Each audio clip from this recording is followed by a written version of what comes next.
അപ്പോ നമുക്ക് ചർച്ച തുടങ്ങാം. സർ, രണ്ട് വ്യവസായ പ്രമുഖർ കൂടി ഈ യോഗത്തിൽ പങ്കെടുക്കേണ്ടതുണ്ട്.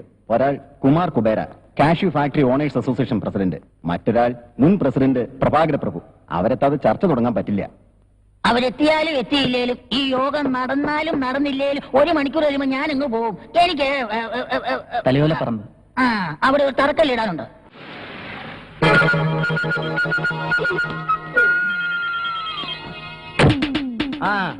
ശരി ശരി. എന്താ മിസ്റ്റർ കുബേര ഇത്ര ലേറ്റ് ആയത്? സ്വപ്പം താമസിച്ചു, അതുകൊണ്ടാണ് ലേറ്റ് ആയത്. എങ്കിൽ ചർച്ച ആരംഭിക്കാം. പ്രഭാകര പ്രഭു കൂടി എത്തിക്കോട്ടെ. ആ കൂതറ തെണ്ടി വരണവരെ കാത്തിരിക്കാൻ എനിക്ക് വയ്യ. പ്രഭാകര പ്രഭു പണ്ട് ബസ് സ്റ്റാൻഡിൽ അണ്ടി എന്ന് പറഞ്ഞ് കശുവണ്ടി വിട്ടോണ്ടിരുന്ന സമയത്ത് അവന്റെ പേരിലൂടെ പ്രഭു എന്നില്ലായിരുന്നു, വെറും പ്രഭാകരൻ എന്നായിരുന്നു. വാ, ശരി തന്നെടേ. ഞാൻ 10 പൈസക്ക് അണ്ടിപ്പരിപ്പുകൾ വിറ്റ് നടന്നിട്ടുണ്ടേ. അന്ന് എന്റെ കൂടെ നീ ഉണ്ടായിരുന്നല്ലേ കാച്ചിലിട്ട് വിൽക്കാൻ. കുബേരയായിട്ടല്ല, കുമാരനായിട്ട്. നീ എന്നാണ് കുബേര ആയത്? നിനക്ക് എന്തരേ മൊടേരാസോ പോടെ.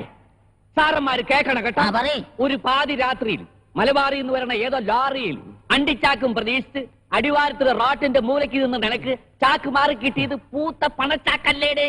അന്ന് മുതലേ നീ കുബേരയായത്. അത് പാതി നക്കാൻ നിനക്കും തന്നില്ലൂടെ? അന്ന് മുതലല്ലേ നീ പ്രഭുവായത്? തെണ്ടിത്തരം പറഞ്ഞേ. നീ പോക്കരത്തരം പറഞ്ഞ ഞാൻ തെണ്ടിത്തരം പറയും. നിനക്കെന്നെ അറിഞ്ഞൂടാ, നീ കൂടുതൽ ആളാവില്ല കേട്ടാ. അയ്യോ, ഇത് അസംബ്ലിയേക്കാൾ മോശമായല്ലോ.